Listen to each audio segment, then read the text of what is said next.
સ્થાનિક સ્વરાજની ચૂંટણીને લઈ મોટા સમાચાર છે। આજે બપોર બાદ યોજાશે પાર્લામેન્ટરી બોર્ડની બેઠક। મુખ્યમંત્રીની નિવાસસ્થાને 2 દિવસ માટે મળશે બેઠક। જાહેર થયેલી ચૂંટણી અંગે ઉમેદવારના નામની થશે ચર્ચા। બેઠકમાં ઉમેદવારોના નામ પર અંતિમ મોહર મરાશે, જેને લઈને હવે સ્થાનિક સ્વરાજની ચૂંટણી લઈને આજે બેઠક મળવાની છે।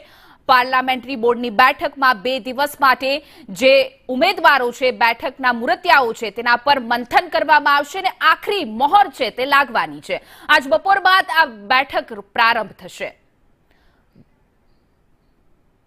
તો સીએમ ભૂપેન્દ્ર પટેલ અને ગૃહ રાજ્યમંત્રી જશે દિલ્હી। આવતીકાલે દિલ્હીમાં બેઠકમાં હાજર રહેશે।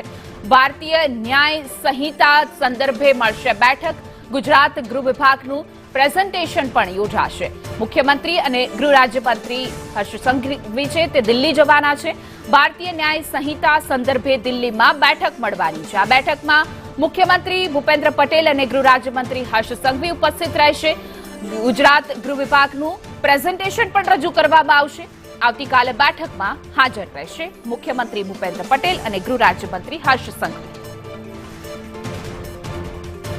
તો આવતીકાલે દિલ્હી માટે રવાના થશે મુખ્યમંત્રી ભૂપેન્દ્ર પટેલ અને ગૃહ રાજ્યમંત્રી હર્ષ સંઘવી, જેમાં ગુજરાતને પ્રેઝન્ટ કરતું પ્રેઝન્ટેશન પણ રજૂ કરવામાં આવશે। ભારતીય ન્યાય સંહિતા સંદર્ભે આ બેઠક મળવાની છે, તો દિલ્હી માટે તેઓ આવતીકાલે રવાના થશે। વધુ વિગતો સાથે અમારા સંવાદદાતા હિરેન રાવલ આપણી સાથે જોડાઈ ગયા છે। હિરેન, આ બેઠકને લઈને શું છે વધુ અપડેટ?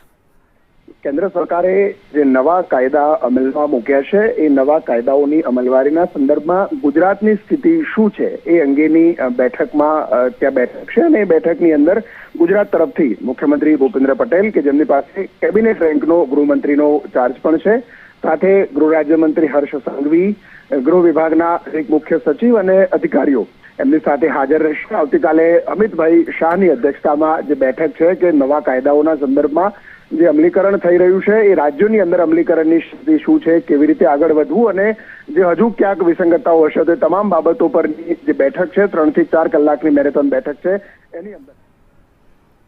જી હિરેન, સમગ્ર માહિતી બદલ આપનો આભાર।